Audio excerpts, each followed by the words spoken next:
Here at the Malt Miller, we know that freshness of ingredients is absolute key. And there's one ingredient that counts the most on, and that is hops.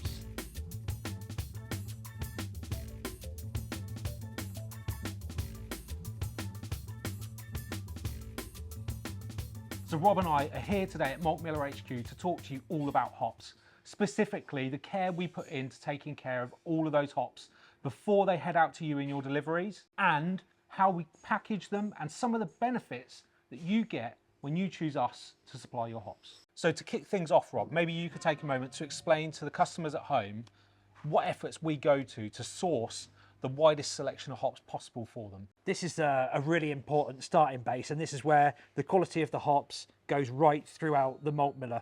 We have to choose the very best suppliers because it's very rare for us to be able to buy directly from a farm. Yep. So we are using hop merchants. So it's absolutely greatly important to us that we choose the actual hop merchant really, really carefully. So one of the other things we've done this year specifically, Rob, is we visited some farms, didn't we, to kind of get hands-on and do some selection of hops. Exactly that. So we're fantastically lucky to work really, really closely with Bath Hass. In fact, closely enough that we're now being called a Bath Hass partner, which is absolutely awesome news because they're supplying the best hops in the world and we're delighted to be able to supply them. So in amongst that, we were invited out to Hallertau in Germany to look at the hop harvest there and do some selection. And we're also invited out to Yakima and do some of the selection there. So we can actually see firsthand exactly how those hops are handled from the field, how they're processed, how they're dried, the whole gambit of how those hops are produced. It was fantastic. What are the measures that the hop merchants put into place to protect their product?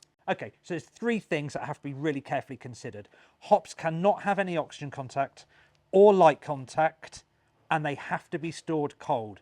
So the hop merchants have to have this in their thinking right from harvest. So James, for the viewers at home, let's take a look at those three individual measures that we know that we have to take to protect our hops. Let's start with oxygen contact. Yeah, absolutely. So first and foremost, Rob, oxygen is probably one of the most destructive things to hops. Now, here at the Malt Miller, once we've had the hops sent in to us, they're stored in our cold room. We then break them down, and the breaking down time frame is as short as possible, so that we minimise the oxygen contact at that point. And of course, we're using machinery to do that, so it's nice and accurate and as gentle as possible. Exactly. Once they're in their bags, we then have to flush them of the oxygen. And we've got a dedicated machine that does that. It draws all the oxygen out of the bag, pushes nitrogen in, and then heat seals the bags. This creates an oxygen-tight barrier, which we measure. We love this bit because I'm a sucker for machinery. And it's like, so yeah, we've bought this new machine. It's like a needle that we can put into the pack. It measures the headspace in the bag or the atmosphere inside the bag, so we can tell exactly how much oxygen is left in a bag. And typically, we're seeing results of less than 0.5% left in the bag. Now, a good standard is below 2%. Exactly. So we're really proud of that. Yeah, we are, The next measure that we take is against light. Do you want to explain what we do to protect against light? Yeah, it's all to do with these bags. In the commercial hop world, the word on the street is Mylar. So it always has been that the hops have been packaged in Mylar, which is like a silver foil oxygen barrier product. We've incorporated that into our hop packaging. So we've got like a Mylar foil barrier, which is an oxygen barrier and light barrier. And then we print over the top of that so that we can make our hop packaging look really smart, feel really nice. But the main purpose of this is it's protecting the hops against both light and oxygen. So we've already touched on the cold rooms. Can you tell us how we keep them cold at all times? Yeah, so when the bales of hops come into us from the merchants, they go into our first cold store area where we hold them around about 4 degrees. They then come out of there to be processed, and as I said, our goal here is to process them as quickly as possible, partly for oxygen contact, but also to protect against temperature fluctuations. Yeah, that's it.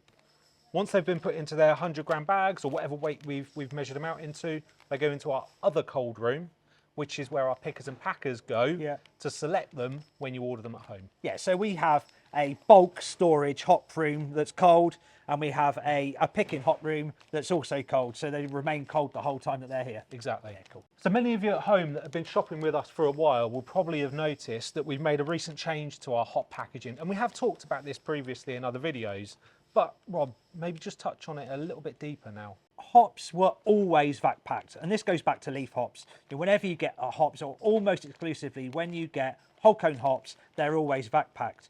But actually, the best way to deal with pellet hops is to actually pillow pack. They're actually protected by the pillow of the pack, which helps us when we're moving the hops around, and also when they're being sent out to our customers within the packaging. And on the front of the bags, we've got some key information printed for our customers, such as the variety, harvest date, alpha acid, and the best before, right? I think at this stage, it's true to say we've just finished our packaging complete redesign, and it's fair to say we did make a little bit of a mistake, or at least we had some customer feedback, and of course we always listen to customer feedback. So to start off with, we weren't printing the alpha on the front of the bag.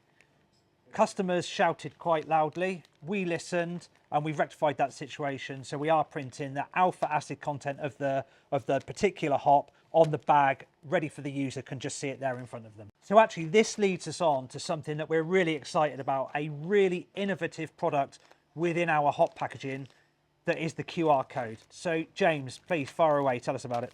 Hey, Rob, I think over the last couple of years, everybody's become really familiar with how a QR code works. Yeah. But if you're not sure, there's a small little symbol on the back of the bags. It says Scan Me next to it. It's very similar to a barcode. You scan it using the camera on your phone or a specific QR code reader that you might have in an app. What that does is it links you to a landing page, okay? And that landing page gives the customer at home a whole host of additional information about their product and about their supplier. Some people want to rip open a packet of hops and put them in a boil kettle. That's absolutely fine. But we know there's thousands of customers out there that want way more information than that. More information than we can put on a web page, more information than we can put printed on the hop bag. Yeah. So the QR code does exactly that. What are some of the unique things that you might find when you scan the QR code and you go to the page? Okay, well, we've got things like flavour wheels available on there. We've got the week that the hops were packed, the best before date, and a whole stack of information that we just can't automatically print on the bags themselves. So you will find all that information on there. But that's not everything, is it, Jim? No, it's not, Rob. We're going to be running a really exclusive offer for customers that choose to scan the QR code and head to our landing page on these products. And that exclusive offer is going to be a seasonal recipe designed by you, or me, or Martin, or any of the team here at the Malt Miller. Yeah, or indeed commercial brewers as well. Yeah. Yeah. And you'll have access to those recipes at an exclusive discounted price. They're not even going to be on the website. This is simply following a link that will be when you scan the QR code. Now, in some cases, there will be limited availability of these, so you have to get in quickly, sign up, get yourself your discount code so that you can then purchase this recipe kit. And it may well be featuring some new innovative products or new hops or new recipes. Like you said, recipes from brewers that we know. It'll be a really cool, exciting way to explore some new innovations in the homebrewing world. And also some new ingredients that perhaps you haven't thought about using before, or some new processes that you haven't been used to using before. So it's a way of pushing out new ideas, new ingredients in a really exciting way at a fantastic price point. And we know you love using our hops just as much as we love preparing them for you before they get sent out. What we want to encourage you to do now is tell us about that. Okay, put it in the comments below. Tell us about recipes you've made using our hops. Tell us about a hop that you love. Tell us about the newest hop that you've tried and how you got on with that. And we also want to hear about how you get on with these exclusive recipes. So make sure you tag us in social media, use our hashtag #BrewWithUs, whatever way you want to get in touch with us. We want to hear about your success using hops from the Malt Miller. And of course, make sure you like and subscribe to our channel, and hit us up on the socials. That's Facebook, Instagram and Twitter.